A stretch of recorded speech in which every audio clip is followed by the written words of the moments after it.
Gasolina a gás? Carro de vilão? Tá louco, Gel? Tô não.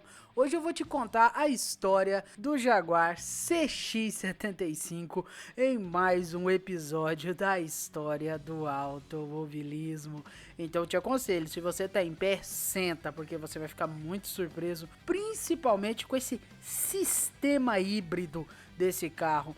Vamos então conhecer a história desse carro de vilão. O que você estava fazendo lá em 2010? Eu havia acabado de descobrir o que era puberdade, tava com a cara cheia de espinhas e só sabia ir pra escola e jogar videogame. Mas a Jaguar já estava inovando com seu mais novo lançamento do momento. A montadora do Gatinho Dentuço prometia: esse será o futuro da Jaguar, um carro inovador que vai revolucionar como construímos os nossos veículos. Bom, não posso discordar dessa afirmação, mas infelizmente parece que essa visão nunca se tornaria realidade.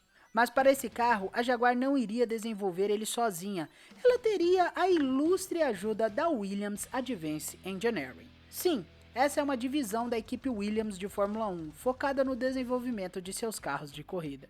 Com essa ajuda, a promessa de que o carro seria incrível só ficava cada vez mais próxima. Não há muitas informações sobre a composição e como funcionava essa estrutura do CX-75. Mas sabemos que era um carro que contava com um monocoque de fibra de carbono, com uma estrutura em aço à sua volta para garantir a rigidez da estrutura. O aço à volta do cockpit também garantia uma maior proteção aos impactos, principalmente nas laterais. Já o seu desenho se mantinha muito fiel às raízes da montadora. Um detalhe é que ele foi muito inspirado pelo Jaguar XJ13, um carro protótipo criado lá na década de 60 para correr Le Mans, mas que nunca correu. Pelos rascunhos que estão aparecendo aí na sua tela, dá para claramente ver que usaram até mesmo as dimensões do XJ13 para o CX-75. Uma outra curiosidade é que o nome do carro é em homenagem ao 75º aniversário da montadora, que ela estava fazendo naquele ano de 2010. Outro carro que serviu de muita inspiração para o CX-75 foi o Jaguar XJ220, que inclusive já tem vídeo aqui no canal, está aparecendo aí nos cards para vocês. A inspiração no XJ220 fica por conta dos perfis das janelas laterais e as entradas de ar do carro. Na prática, o CX-75 seria um sucessor espiritual do XJ220. Mas diferente do seu irmão mais velho, que só tinha um motor a combustão, esse carro era híbrido. E agora eu vou explicar para vocês o peculiar motor desse carro e, mais peculiar ainda, o seu sistema híbrido.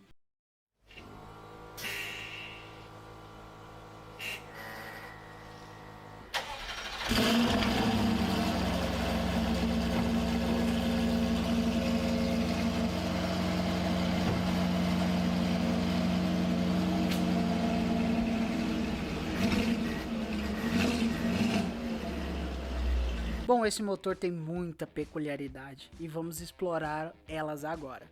Assim como era no protótipo do XJ220, que tinha tecnologias inovadoras para a época, o CX-75 não ficava para trás. O carro em seu protótipo de lançamento de 2010 contava com um motor 4 cilindros de 1,6 litros turbo com 500 cavalos, com um adicional de 2 motores elétricos. Mas não era uma simples combinação de motor elétrico e a combustão. Uma pausa rápida aqui para explicar para vocês de forma simples como é o funcionamento de um sistema híbrido na maioria dos carros. É mais ou menos assim.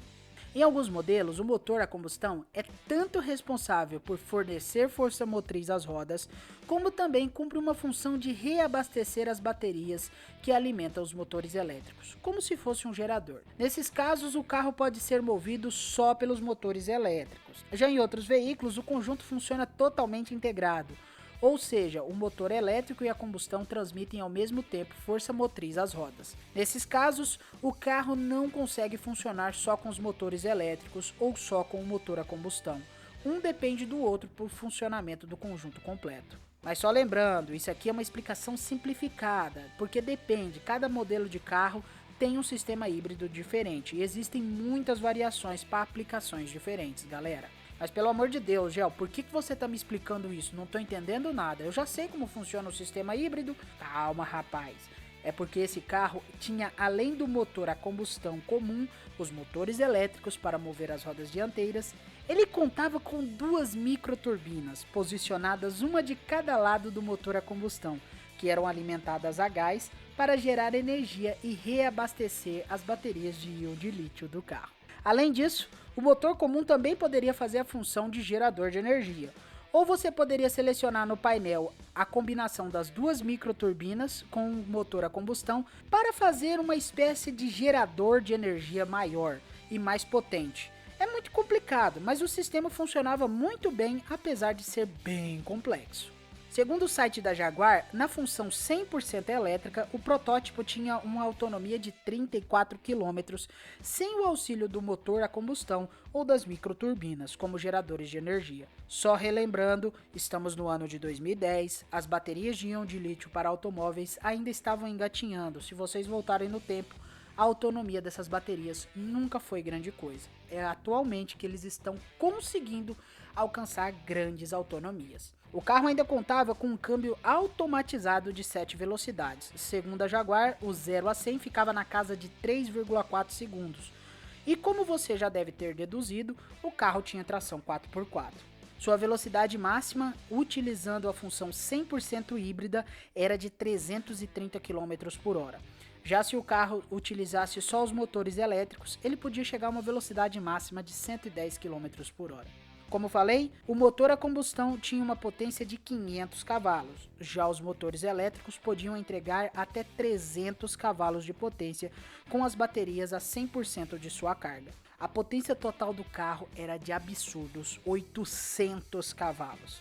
Mas esse não foi o único modelo a ser produzido, tiveram outras 5 versões, inclusive cogitaram que ele entrasse em produção definitiva. Mas agora nós vamos saber por que ele virou uma estrela de cinema.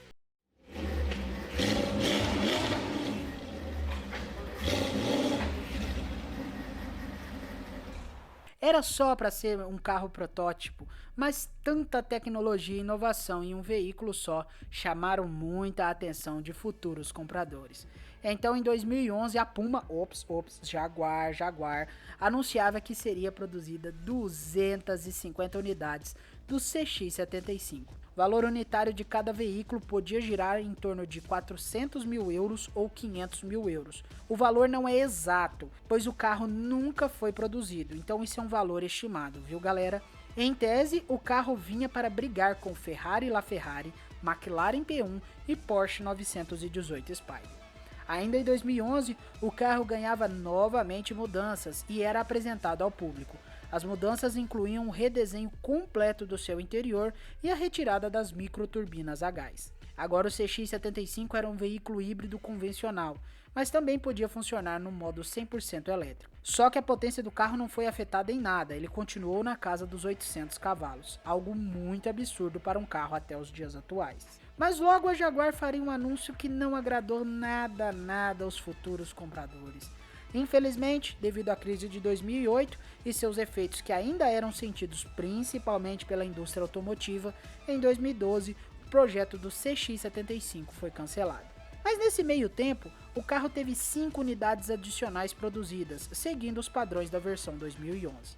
Agora indo para 2015, no filme 007, uma das 5 unidades do CX-75 deu as caras como o carro do vilão Sr. Inks, que era interpretado por Dave Bautista.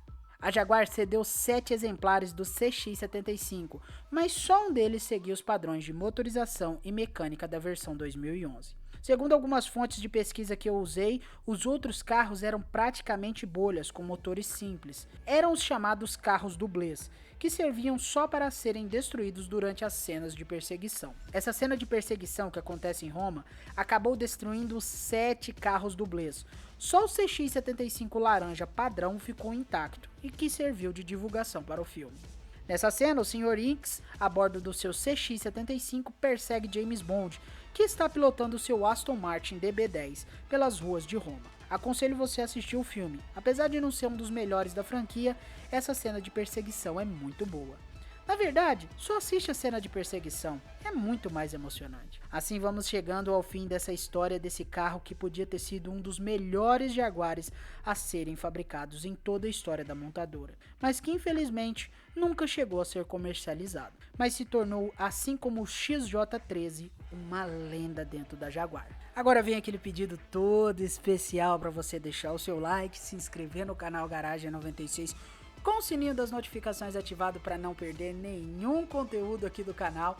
E deixa aí nos comentários para mim se você já conhecia o Jaguar CX-75, se tá conhecendo agora, por onde conheceu. Eu conheci ele por um game de celular, Via Race 3. Esse jogo me apresentou muitos carros icônicos, mas eu gostava muito dele, cara. Esse carro é muito bonito, na minha opinião, um dos Jaguares mais bonitos, e principalmente porque eu gosto muito do XJ13, eu acho aquele carro espetacular, e saber que o CX-75 foi muito inspirado por aquele carro, pra mim, realmente dá um toque especial nessa obra de arte. Mas agora, eu vou ficando por aqui. Muito obrigado a você que acompanhou o vídeo até agora. Valeu, falou e até mais!